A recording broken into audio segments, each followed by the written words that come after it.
Hello future officers. आज हम 17 अप्रैल के करंट अफेयर्स डिस्कस करेंगे। और this is our profile. We both have credit discipline 5+5 times. आप अपना बेस्ट दो। Okay. Hopefully on 24th May evening you will be happy and you will be feeling कि चलो भाई, this time I am also clearing prelims and going to write my mains.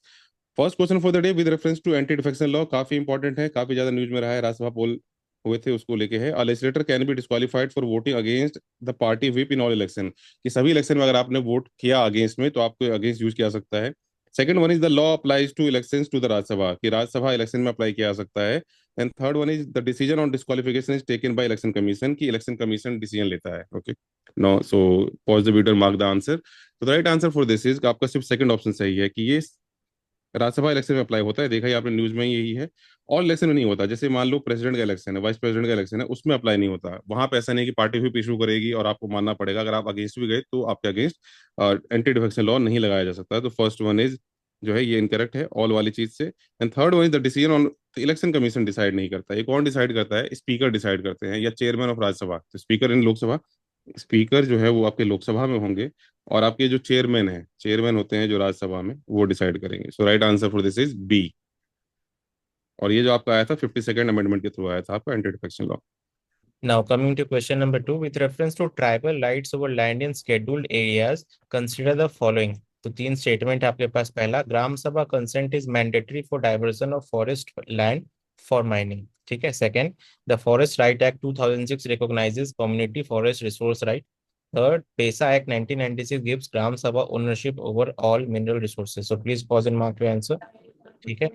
तो देखो, इसमें जो फर्स्ट स्टेटमेंट है वो सही है आपका। जो ग्राम सभा कंसेंट मैंडेटरी होता है, ठीक है, ये ही डाला गया था उसके अंदर, जिससे कि डाइवर्सन ना हो सके फॉरेस्ट लैंड का माइनिंग के लिए। सेकंड, ये जो स्टेटमेंट ये भी सही है। फॉरेस्ट राइट एक्ट जो 2006 में आया था रिकॉग्नाइज करता है कम्युनिटी फॉरेस्ट रिसोर्स राइट। पहले ये पहली बार रिकॉग्नाइज किया गया कम्युनिटी का राइट्स। ठीक है। और जनरेशनल राइट्स भी रिकॉग्नाइज किया गया इसमें। फिर थर्ड, पैसा act 1996 gives gram sabha ownership over all mineral resources. कैसे हो सकता है? आप खुद ही सोचो, एक्सट्रीम स्टेटमेंट है, तो ये गलत है। ठीक है। माइनर जो आपके मिनरल्स होते हैं उसके ऊपर होता है, और ओनरशिप सब पे नहीं हो सकता, राइट, क्योंकि बहुत सारे जो मिनरल्स है उस पे यूनियन का भी इंटरेस्ट है। तो करेक्ट आंसर हो जाएगा आपका A1 and 2 only. Third one, which of the following factors most contribute to judicial pendency in India? इसमें कौन से फैक्टर्स हैं वो मेनली रिस्पॉन्सिबल है जुडिशियल पेंडेंसी के लिए? So first one, frequent adjournments, की बार बार एडजर्नमेंट होना। सेकंड वन, प्रोसीजरल कॉम्प्लेक्सिटी, हमारा जो लीगल सिस्टम है बहुत कॉम्प्लेक्स है। Third one is high number of जजेस पर कैपिटा, कि हमारे यहाँ जजेस का नंबर जो है पर कैपिटा बहुत ज्यादा है। सो पॉज द वीडियो और mark the answer. Common sensical question है ऑब्वियसली। प्रोसीजरल कॉम्प्लेक्सिटी है ही हमारे यहाँ, फ्रीक्वेंट बार बार एडजर्नमेंट होता ही है due to an number of reason. तो पहला और दूसरा सही है। देन थर्ड वन, ये अगर होगा, अगर हमारे पास जजेस बहुत ज्यादा हैं तो केसेस फास्ट खत्म होनी चाहिए ना हमारे यहाँ, आपको पता होगा। ये तो कॉमन सेंस है, कहीं पे भी किसी भी फील्ड में आप चले जाओ, चाहे मेडिकल हो, चाहे जुडिशरी हो, चाहे कहीं पे भी आप जाओगे, आप हर जगह देखोगे वैकेंसीज होती ही हैं। हमारे यहाँ जो नंबर ऑफ पोस्ट है बहुत ज्यादा है, और लोग हमारे यहाँ है ही नहीं, हमने हायर ही नहीं किया लोगों को, जॉब दी ही नहीं है लोगों को। तो थर्ड वन इज इनकरेक्ट। अगर ये होता तो उल्टा होता, केसेस हमारे पास कम होते pendency. Okay. So the right answer for this is A1 and 2। Coming to question number four, consider the following statements regarding self-help groups under NRLM. They operate on pooled savings and internal lending. Second, they eliminate the need of formal banking system. Third, they promote peer accountability and credit discipline. So please pause and mark your answer. ठीक है। तो इसका जो first statement है वो सही है। Pooled savings के ऊपर ये जो सेल्फ हेल्प ग्रुप है ये रिलाई करते हैं, इंटरनल लेंडिंग होती है, एक दूसरे को लेंड करते हैं।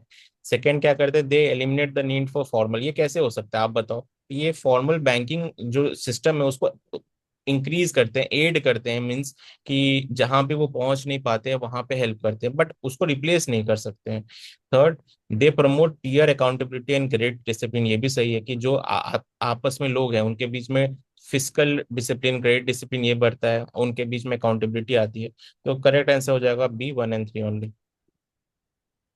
Then fifth question, integration of advanced AI models like Mythos into cyber security is the most likely to। UPSC ऐसे ही पूछ सकता है कि इस तरह के टर्म्स चुने गए हैं माइथॉस, तो किस चीज से रिलेटेड है ये?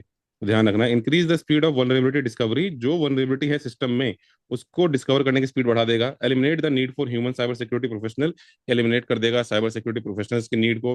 And third one is reduce the exclusivity of zero day exploits, की एक्सक्लूसिविटी जो आपके जीरो डे एक्सप्लॉइट्स के उसको ये रिड्यूस कर देगा। So pause the video and then mark the answer. Okay.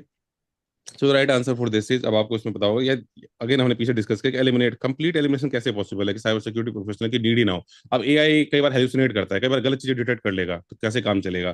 तो दैट इज नॉट पॉसिबल। आप इंटरवेंशन कम कर दोगे, जैसे जहां 10 लोग चाहिए वहां क्या होगा, अब एक ही आदमी चाहिए होगा।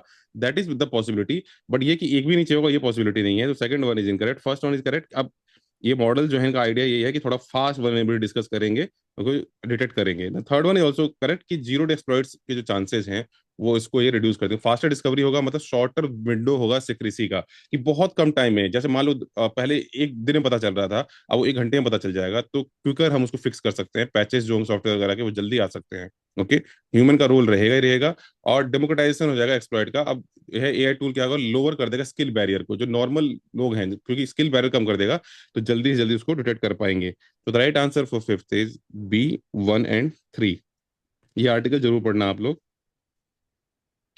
Now, coming to next question, which of the following correctly explain the scope of Article 25 subclause 2? First, it allows the state to regulate secular activity associated with religion. Second, it enables social reform, including removal of caste-based exclusion. Third, it permits court to define all religious practices. So please pause and mark your answer. ठीक है, तो देखो first statement सही है, right. ये क्या करता है, आपको स्टेट को अलाउ करता है रेगुलेट करने के लिए सेकुलर एक्टिविटीज रिलीजन से जो रिलेटेड है, राइट। जैसे आपका सेकुलर एक्टिविटीज में एजुकेशन आता है, राइट, फाइनेंस होता है। Second, it enable social reform, ठीक है, including removal of caste based exclusion, ये भी सही है। तो रिफॉर्म्स की बात करता है, कैसे रिफॉर्म्स हो सकते हैं, सोशल एंड वेलफेयर लॉज जो लेकर आने होते हैं। थर्ड क्या है, it permits court to define all religious practices, ये गलत है, ठीक है, ये चीज इसमें नहीं आती है। एसेंशियल प्रैक्टिसेस एक्ट जो लॉ आपका जुडिशियल वर्डिक्ट था, एसेंशियल प्रैक्टिसेस एक्ट, उसके जो शेड्यूल्ड मट केस में था, उसके ऊपर कोर्ट डिफाइन करता है कौन से रिलीजियस प्रैक्टिसेस एसेंशियल हैं कौन से नहीं है। तो करेक्ट आंसर हो जाए आपका ए, 1 and 2 only. So on that note thank you everyone. और सबरी वाला केस वाला वर्डिक्ट है या जो डिस्कशन चल रहा है उसको जरूर फॉलो करना आप लोग फ्री टाइम में। रेस्ट एश्योर्ड वो आपके मेंस में जरूर आएगा, ठीक है? इस टॉपिक से रिलेटेड रिलीजन पे जो टॉपिक है वो जरूर कवर किया जाएगा मेंस में। On that note thank you everyone, do like share and subscribe and keep watching. Thank you.